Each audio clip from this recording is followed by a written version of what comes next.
Da oltre un decennio, Linda Bdini Jenkins e Victoria Sirianni, scrittrici statunitensi con radici italiane, tornano regolarmente a Sulmona, che hanno scelto come seconda casa, insieme ai loro mariti.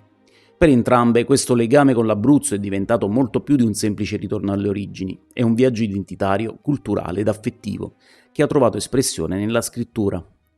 Siamo andati a trovarle nella loro casa di Sulmona per scoprire qualcosa in più dell'ultimo libro di Victoria Sirianni, Il Viaggio, un'opera che affonda le radici nella storia della sua famiglia di immigrati italiani a Cleveland, e ripercorrere alcune tappe del libro scritto da Linda Becoming Italian. Attraverso lettere, ricordi e riflessioni, Vittoria racconta le sfide e i successi di chi ha attraversato l'oceano per diventare americano, senza mai perdere il legame con la terra d'origine. Linda esplora cosa significhi diventare italiana, non solo in senso etnico, ma anche emotivo e spirituale. Attraverso versi e racconti cerca di comprendere le radici della sua famiglia, metà italiana e metà chissà cos'altro, e il modo in cui in queste influenze hanno plasmato la sua visione del mondo.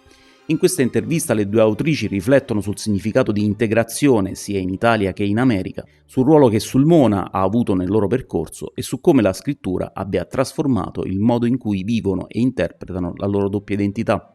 I think I grew up knowing that I had an Italian family, Italian American family, but that we didn't really talk about it. My father spoke Italian, my grandfather spoke Italian. They would not teach it to me. So I went through school knowing I had an Italian last name, Dini, and I ran into some difficulties, or I guess prejudices, in the workplace when I was a young woman.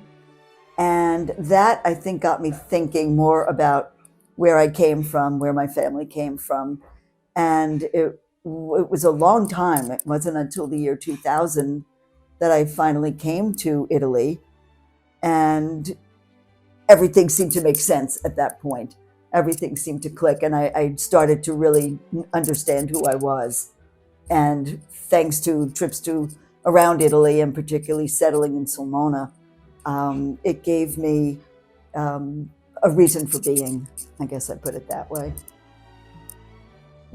Specifically, Italy, and being in Italy and Sulmona has ignited everything in me, because I was very comfortable with my heritage. I grew up in Cleveland, Ohio, and I think it's a lot easier to grow up in Cleveland, Ohio, than it is in New York or other places, simply because Cleveland is a very mixed community, a lot of Polish and whatever, great number of immigrants. And so I think that there were some significant things happened when I first came to Sulmona. The one thing which is the most significant is that I started to see these elderly women hand in hand, and they looked remarkably like my mother and aunt. My mother was the youngest of seven, and she had a sister who was 2 years older, and they were the last kids left. They kind of looked just like them. They had red hair, they were relatively short, relatively squat, and they had those thin legs without calves. And it was like, it's like, oh my God, this must be my mother's cousin. And then I thought, oh, it probably is, because I'm from this region. So that was probably the first. And then there were three events that happened almost in perpetuity. I mean, almost just immediately after. We started to go a couple of times to Pescara, and I finally thought, well, after about the third visit, well, I really should find out where my father was born and where he lived as a young child. And I looked around and I said, oh boy, well, guess I'm not going to find out, because it's relatively new. And then I, of course, explored why it was built in the 50s, because the Allies had bombed 78% of the buildings. So there was really no way I was ever going to find out where my father was born and where he lived. And I kept thinking, this is my father's country, and they bombed his birthplace.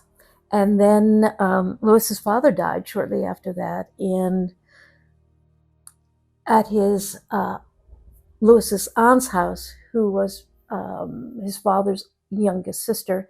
She had a series of photo albums out, and they were the photo albums that Lewis's father had made with his little brownie camera when he was in Italy in 1944 and 1945. He was a soldier in the American Fifth Army, and one picture just captured my imagination because there were these two women in black kind of garbs. It was clearly they were the Southern Italian women.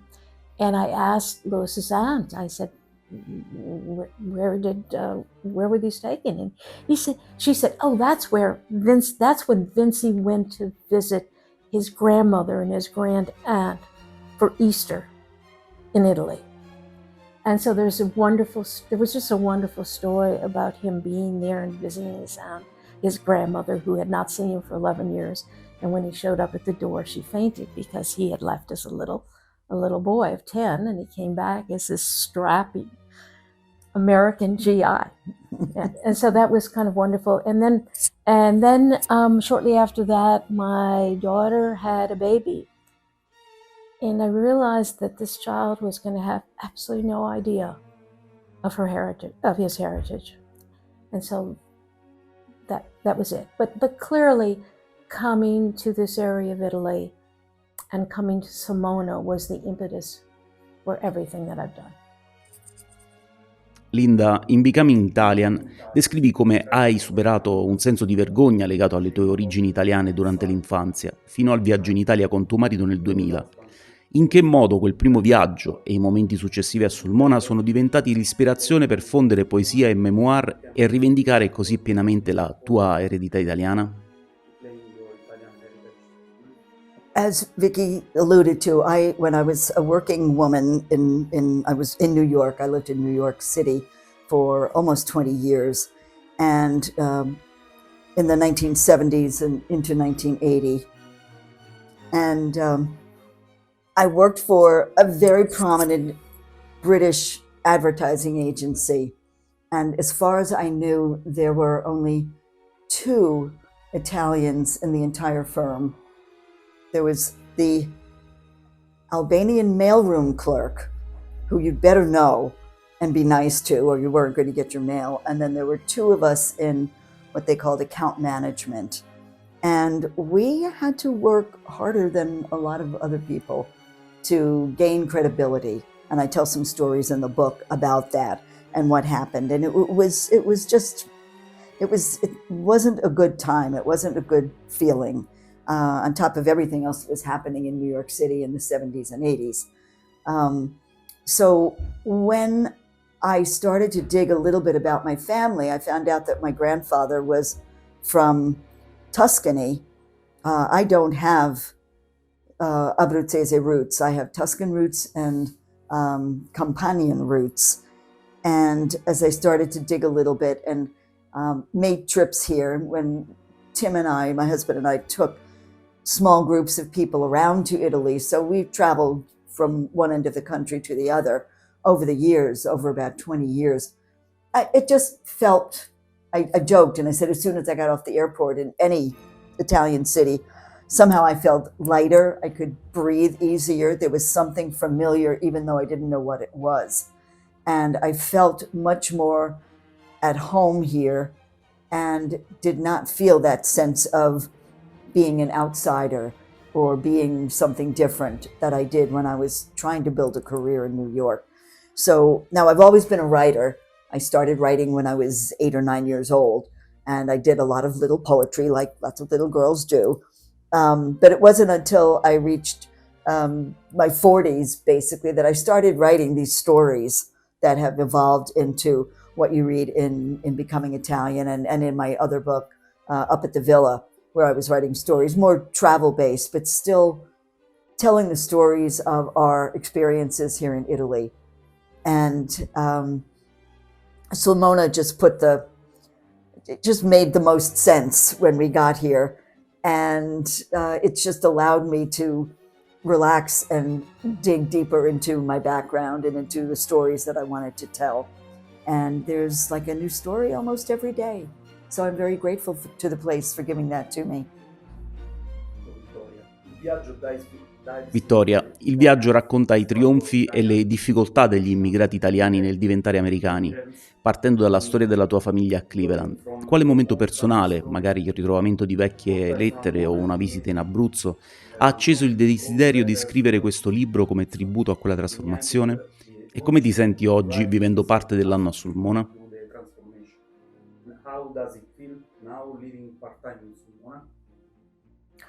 Um, Clearly, having this wonderful experience of living partially in Italy has dramatically changed me and caused my writing the book. The book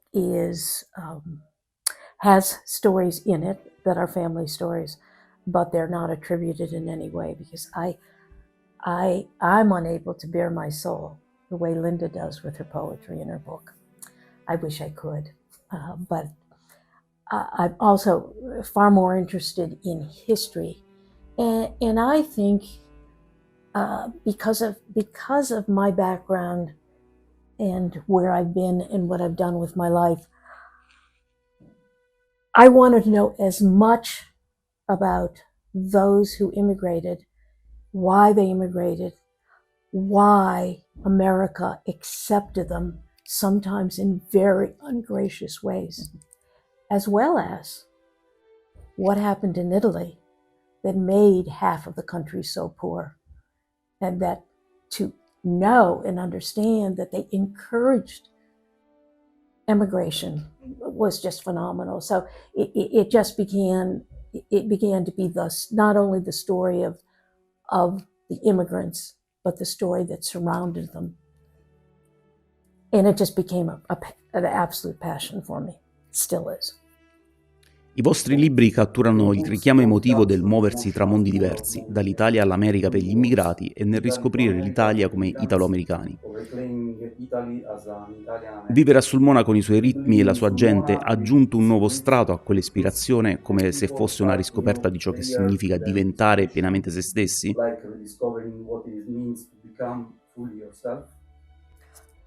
Being here and I wish we could spend more time here, and maybe that will change in the next year, now that we're both retired. But being here has made all the difference in that sense, that there are things that I did when I live at home and do that I really didn't understand that was part of the Italian culture, that it was part of the Italian heritage that was transmitted to me, not directly. You had it much more directly than that. You lived in Italian family life there. Right. I didn't. My mother was not Italian, so it was kind of a part-time thing for me. But as I jokingly say, if there's an Italian and a non-Italian, the Italian wins in a family relationship. So we did the family thing, even though I'm an only child. I have cousins, and my grandfather came to the house every other Sunday for lunch, and he went to his other son on the alternate Sundays. I learned cooking from my father and my grandmother, not my mother, God forbid. She was a terrible cook. But there were just a sense of style, I think, a sense of a way of doing things that I identify now as being Italian or becoming Italian, which I may not have identified, I may not have been able to name when I was younger. And so being here and allowing me to do that, to go to the mercato, to talk to people in a way that you don't talk to people in the United States. I mean, just the passeggiata, that whole concept is so foreign to America. I mean, you go home from an overly long day of work and you plop down and have a drink and watch TV. I mean, you don't socialize with people. You don't see the same people all the time. It's a totally different experience. And this one feels so real and so good to me that I'm very grateful to everything Sulmona has given us.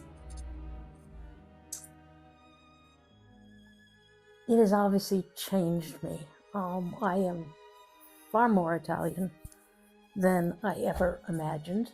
And in many ways, I'm far more American as well, which is somewhat of a dichotomy. But I guess I would best describe my experience is the experience of those brave and wonderful people who, during the Italian diaspora, who crossed the damn ocean in a boat, third class, and they never really loved America. They loved the idea of America. It was the idea. And these are the people that many of them simply came to make a better life for their children, not even for themselves. And that makes me feel wonderful when I'm here. When I'm here, I know I'm an American. I feel very Italian, and I get really upset. We stopped at a restaurant a couple of days ago, and it was a restaurant in the middle of nowhere. I mean, it was on the top of the Mayala Mountain, and there was a table of a very small restaurant. There were only 2 tables, and one table had 6 people. And then they started to speak English, and I wanted to escape. I just wanted to leave because I don't want to go to a restaurant with 6 Americans sitting in Italy with me. Exactly. So I am absolutely American, but boy, I'll tell you, when I'm here, We don't want to be American. Yeah. And we notice there's a lot more English, Oh, God. English of all sorts being spoken here now than there was when we arrived 10 years ago. I think we were trying to figure this out today. I think our first trip was probably 12 or 13 years ago, actually. But we bought our first apartment here 10 years ago. And English was very rare. And now in Mercato, it's all over Australian, British, American. Let's hope they don't ruin it. Yeah. This may be our. Did you see? I referred to them as they. This may be our fault, Vicky. I don't know. I know. Guardando indietro, come è cambiato il vostro modo di vivere sul Mona il fatto di scrivere sul diventare italiani quando riguarda Linda o americani per quanto riguarda Vittoria? La città vi appare oggi più come un ritorno a casa o come un ponte fra le vostre 2 identità? Yeah, I mean, we feel like we're coming home.